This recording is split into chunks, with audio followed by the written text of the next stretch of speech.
లేలే బుజ్జి మాట. Wait, come. And he's my sweetheart. I love him. Yeah. No గొడవ. నేను అందుకని అన్నది కామరేడ్ రాజశేఖర్ అన్నాను. ఫస్ట్ వెళ్ళింది నీ దగ్గరికి వచ్చి సరే అదే పాపం, ఎందుకంటే దాని ముందు ఇతను వాళ్ళతో గొడవ చేస్తూ ఇదంతా ప్రిపేర్ చేస్తూ ఇన్ని వచ్చారు కదా, ఆ మాటల్లో నేను అని వచ్చేసింది. ఒక్క నిమిషం. ఇప్పుడు రాజశేఖర్ గారు మాట్లాడేశారు కాబట్టి నేను మాట్లాడేస్తా. ఇందాక నాకు ఫుల్ టెన్షన్ ఉండింది, ఆయన టెన్షన్లో ఉన్నారేమోనని. బేసికల్గా ఇందాక నరేష్ మాట్లాడుతూ ఫర్ ఎగ్జాంపుల్ ఈ యాంథమ్ నేను ఇచ్చే గిఫ్ట్, ఇంకొకటి నేను ఇచ్చే గిఫ్ట్, అలాగే 2-3 అన్నారు. ఇట్స్ నాట్ నేను, ఇట్స్ మేము అని అనమన్నారు ఆయన, తప్పితే కానీ వేరేమీ లేదు. తన మనసులో కూడా అంతకంటే అదే ఉంది.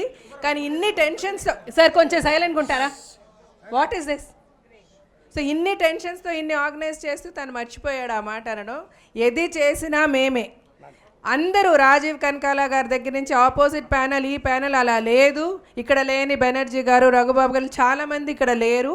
బట్ వాళ్ళందరికీ కూడా ప్లీజ్ సార్, మనందరిమీ ఒక్క ఫ్యామిలీ, మన మధ్య మిస్అండర్స్టాండింగ్స్ లేవు, మనందరిమీ ఒకటే. ఏది జరిగినా, ఏ ఫంక్షన్ జరిగినా నన్ను పిలవలేదు, నిన్ను పిలవలేనని వద్దు. కొంతమంది మిస్ అయినా కూడా నేను ఎందుకు మిస్ అయ్యాను వచ్చి దెబ్బలాడి వచ్చి పని చేయండి. అందరం కలిసి పనిచేద్దాం. రాజశేఖర్ గారు అన్నట్టు విల్ ఆల్ స్టాండ్ యునైటెడ్. అందరూ ఆశ్చర్యపడేలాగా, అందరూ వాళ్ళ మాటలు వెనక్కి తీసుకునేలాగా మనం ఈ మా గౌరవాన్ని నిలబెడదాం. థ్యాంక్ యూ సో మచ్ అండి.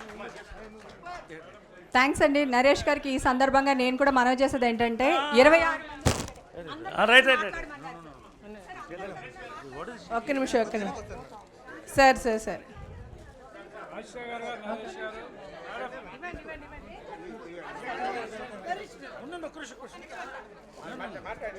మాట్లాడండి. మైక్ లాగేసుకుంటే ఏంటి మేడం?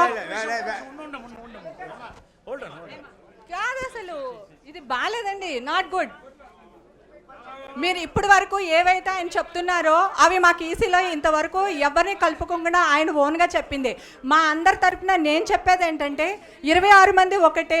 అట్లీస్ట్ ఆఫీస్ బేరర్లైనా కూర్చుని డిసిషన్ తీసుకున్న తర్వాత జనరల్ బాడీకి వెళ్ళిన తర్వాత అనౌన్స్ చేయండి. మీరు ఒక్కరే కాదు, మన అందరం ఒకటే. ఇది నా ఒక్కదాని అభిప్రాయం కాదండి, గెలిచిన మా వాళ్ళందరి తరఫున నేను చెప్తున్నాను.